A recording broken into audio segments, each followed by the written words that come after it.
ఈరోజు కేటీఆర్ గారిని ఏసీబీ అధికారులు విచారణకు రావాలని పిలవడం జరిగింది.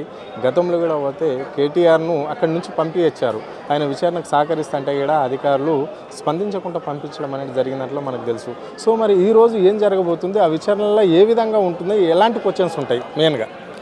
బస్ ఇది సేమ్ రొటీన్ ఉంటారు. మళ్ళీ ఈసారి కూడా పిలిచి అన్నకు కూర్చోపెట్టుకొని అనవసరంగా వాస్తవం లేకుని మాట్లాడుకొని గంట 2 గంటలు టైంపాస్ చేసుకొని మళ్ళీ పంపిస్తాం. ఎందుకంటే వాళ్ళ దగ్గర there is no evidence. First of all secondary ఏమంటే ఒక స్టేట్కు డెవలప్ చేయడానికి 9 సంవత్సరాలు పోరాటం చేసుకొని యాజ్ బీయింగ్ మినిస్టర్ అయినా ఎట్లా అయినా హైదరాబాద్కు డెవలప్ చేసినా మీరు ఒక్కసారి చూసుకుంటే పబ్లిక్ దీనికి డాలస్ నుంచి లేకుంటే దుబాయ్ నుంచి కంపారిజన్ చేస్తున్నారు. మళ్ళీ ఇది ఫార్ములా ఈ రేస్ అని అసలు ఇది బేస్లెస్ అలిగేషన్. ఎందుకు అంటే ఒక స్టేట్ డెవలప్ చేయాలంటే ఒక ఇంటర్నేషనల్ అట్రాక్షన్ కోసం ఒక ఇది ఫార్ములా ఈ రేస్ పెడితే మనకు ఎంత we got a good remark on that. కానీ ఈరోజు దానికి ఒక అంటే అనవసరంగా ఏం లేకుని కేటీఆర్కు ఎందుకు అంటే టు బి ఆనెస్ట్ ఈ 15 monthsలో వాస్తవం చూసుకుంటే ఇది రేవంత్ రెడ్డి సార్కి అస్సలు ప్రభుత్వం నడవడానికి రానే రాదు. He doesn't know anything about administration. కానీ ఇప్పుడు దానికి ఎట్లా చేయాలి, హామీలు ఇచ్చిన మొత్తం అబద్ధాలు, ఈ హామీకు ఎట్లా పబ్లిక్ నుంచి దూరం చేయాలంటే ఇది డైవర్షన్ అంతే, ఏం లేదు.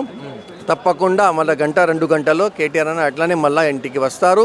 There is no doubt about it. KTR అధికారాన్ని అడ్డు పెట్టుకొని విపరీతంగా ఫ్రాడ్ చేయడం అనేది జరిగింది ఫార్మా ఈరేస్ కేసులో అని చెప్పేసి ప్రభుత్వ అధికారులు అంటున్నారు. మళ్ళీ అంటే ప్రభుత్వం కూడా అదే అంటుంది, రేవంత్ రెడ్డి కూడా అదే మాట చెప్తున్నాడు. దీన్ని ఎట్లా చూడవచ్చు? అందుకే ఈరోజు కేటీఆర్ను అరెస్ట్ చేస్తాము అని చెప్పేసి కాంగ్రెస్ ఏళ్ళు గట్టిగా నమ్ముతున్నారు.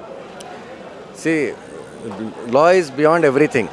ఈరోజు కూడా మనకు అదే నమ్మకం ఉంది 100%. ఇప్పుడు ఏమైనా అటు ఇటు మాట్లాడి కేటీఆర్కు మోసం చేసినా, కేటీఆర్ అని ఫండ్స్ మిస్యూజ్ చేసినా అది అంటే మాట్లాడితే దానికి ఏం సహకారం రాదు.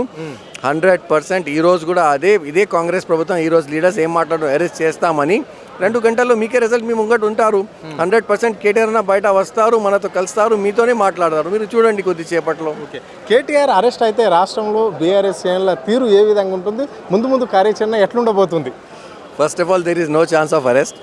Secondly he is a fighter. You know KCR sir's family, entire family, కవితక్క కానీ, కేటీఆర్ అన్న కానీ, కేసీఆర్ అన్న కానీ, హరీష్ అన్న కానీ, దే ఆర్ బోర్న్ ఫైటర్స్. తప్పకుండా అదే పోరాటం పబ్లిక్లో వచ్చేస్తా. రేపు 100% ఈ ప్రభుత్వంకు చాలా ఇబ్బంది వస్తారు.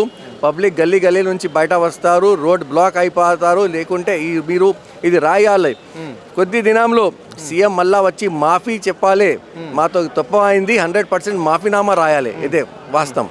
అంటే ఈరోజు కేటీఆర్, రేపు ఇంకెవరు ఉండబోతున్నారు? ఇలాంటి కేసుల్లో ఎవరు ఇరకబోతున్నారు ఈ రాష్ట్రంలో? ఎవరైనా సరే వీఆర్ రెడీ.